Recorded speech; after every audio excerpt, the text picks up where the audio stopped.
Well, on Sunday, once again, there was a mental health incident, wasn't there, on the LNER train. Nothing at all to do with tea, nothing at all to do with any of those things that have gone on before. Every single time something like this takes place, it's always a British man. It's always got nothing to do with the international situation. It's always got nothing to do with uncontrolled immigration. Well, let me tell you, that the Transport Union and indeed the police and indeed the government have now come up with their solution to how to deal with these incidents, the Islamic tea incidents, and that is ban alcohol on trains. Yes, that's absolutely right, because none of this has anything to do with Al-Qaeda, because it's got nothing to do with ISIS, because it's got nothing to do with jihadis in general. The solution to violence on train stations, the issue with this sort of thing on trains is all to do with people getting drunk when they're mentally ill, and therefore it's time to ban alcohol. A further war on our culture, which Sadiq Khan started just a couple of years ago. Hello everyone, this is Andre Walker. Thanks so much for watching this video. Please do subscribe, but more importantly, hit the bell notification icon. It's the best way to absolutely guarantee you get all my videos as soon as they are released. Well. I think the response that has happened to tea around this country has been pathetic. And I think that the lies that have taken place have been truly heartbreaking. The fact that every time somebody goes into a police station and says, I'm doing this because I'm a jihadi and I support the Islamic State, the government, or the police rather, say mental health breakdown. Every time somebody gets slashed with a machete, it's got nothing to do with the fact that they're from Rwanda and indeed the parts of Africa where machete culture is popular. It's all to do with misogyny or racism or, I don't know, whatever it is, homophobia. All of these things are complete and total excuses. Axel Rudikabana, remember him? He had the Al-Qaeda training manual and he had ricin, and the Merseyside police initially said it had absolutely nothing to do with tea at all, but then they said, we are prosecuting him under the Tea Act, but it doesn't mean that he is a T. That is to say that they're saying now that not all people prosecuted under the Theft Act are thieves, not all people prosecuted for murder are murderers, not all people prosecuted under the Terrorism Act are terrorists. What a total load of garbage. But I was watching the press statement that was made today by the unions and by the police in support of this, saying that the main problem is alcohol. Look, I'm a Northern European. I believe in my right to drink until I fall over. It's been a great tradition in Britain, Ireland, Norway for a significant amount of time. Now, you may not like the fact that we like sitting around drinking, but that is our tradition. And I believe that in a multicultural society, it's time to respect our tradition. I used to have a beer on the tube every now and again, particularly New Year's Eve. And I saw absolutely nothing wrong with it. The reality was failure to control alcohol has got much more to do with people buying it cheap in supermarkets than it is going out and about with it. But even if there is a problem with it, what you've got to do is manage our traditions rather than simply getting rid of them. I remember years ago when I worked in local government, we received a letter and it said, hey, when you have drinks for local councillors after a council meeting, I don't know if you know that they do that. What they normally do is have a drinks reception for councillors with the mayor after most council meetings. Most councils still do it. Now, to be honest, they get a load of cheap plonks, so it's not exactly a vast amount of taxpayers' money that gets spent on it, and obviously most councillors are driving. But it said, this letter said, you don't have to be exclusionary anymore. Look at our range of alcohol-free beer, alcohol-free wine, and it had alcohol-free Budweiser, alcohol-free Stella Artois in the days when that was extremely unusual. And you know what? I wrote back to these people saying, I hope you fail. And the reason I wrote back saying, I hope you fail, is because when you're talking about being exclusionary, when you're talking about not respecting people's traditions, why do we have to pander to people coming to this country? It's almost like when you see these trans activists where they go, you have to change your opinion on everything so that I fit in with you. And you think, well, no, that's complete and total garbage. You know something? We should be allowed alcohol on trains. And the reason we should be allowed alcohol on trains is because that's what we drink in Northern Europe. I accept you don't drink that in Pakistan. I accept that you're more into mango lassi. But I've never gone to Lahore and said that you can't have your tiffin full of curry and your glass of mango lassi. I've never said that. Nor would I say that, because I've always said that the rights of Muslims in Muslim countries should always be respected. Although I will say, when you talk about the war on alcohol, what a crime it was when the vineyards of Shiraz were ripped apart by the Islamic Republic of Iran. Those vineyards may well have been 10,000 years old and may have actually come from the Iron Age.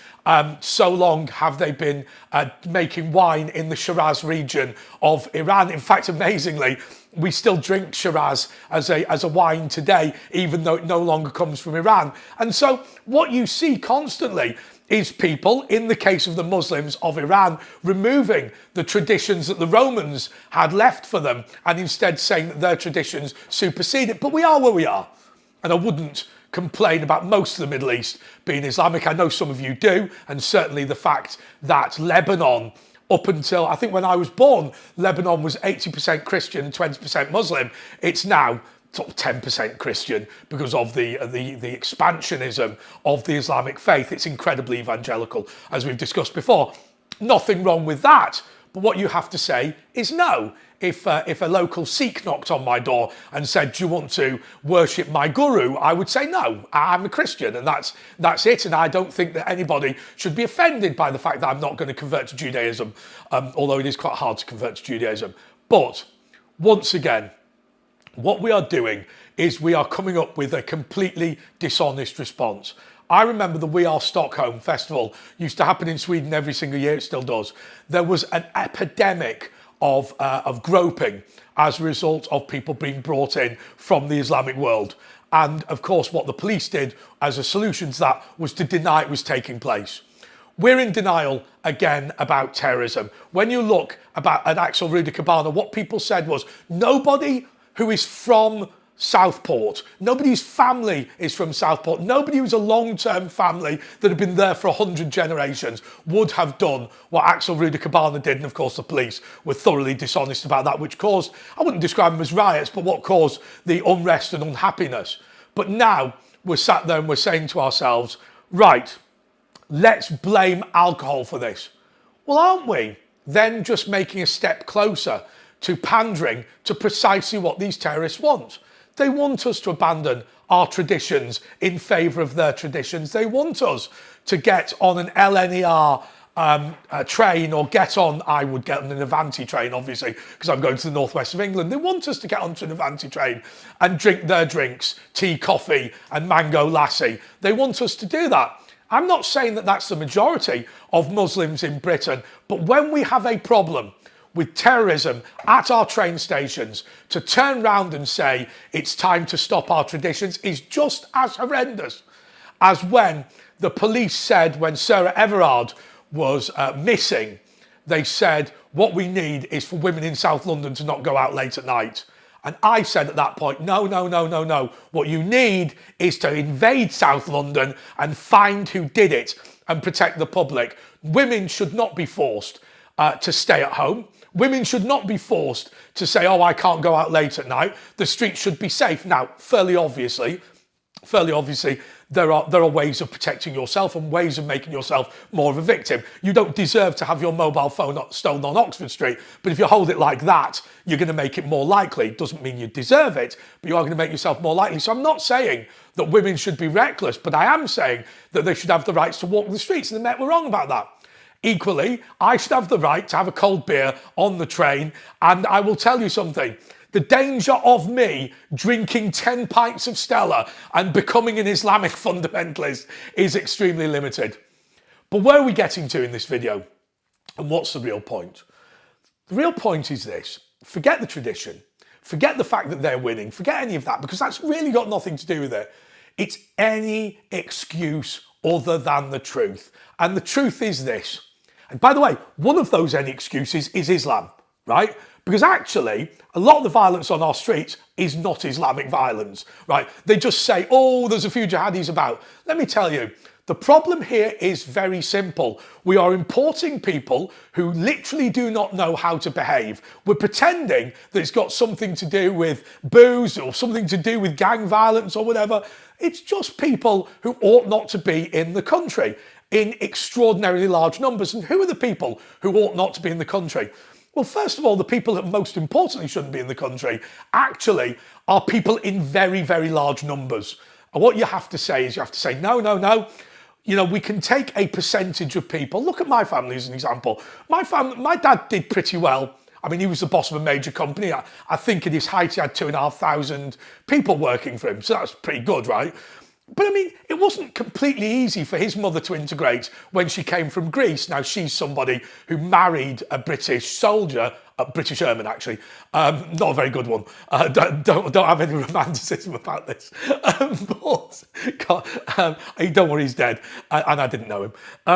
But obviously, it's still difficult for her to integrate, even though she's a European, even though she's a Christian, because obviously she speaks a different language. But because there weren't many of these military wives, it was quite easy to integrate. Similarly, when you're talking about the Windrush, you know, the reason that Ian Wright and his family are so integrated is because coming from the Caribbean, you know, may create one or two issues, but those issues will not be cultural differences. They all speak English. They're all Christian. They're all very integrated. I mean, you might have a problem with sheer numbers, but there are people coming who are culturally able to cope. And so you'd be able to take in more people from the Caribbean than you can from Eritrea because of the language barrier and things like that.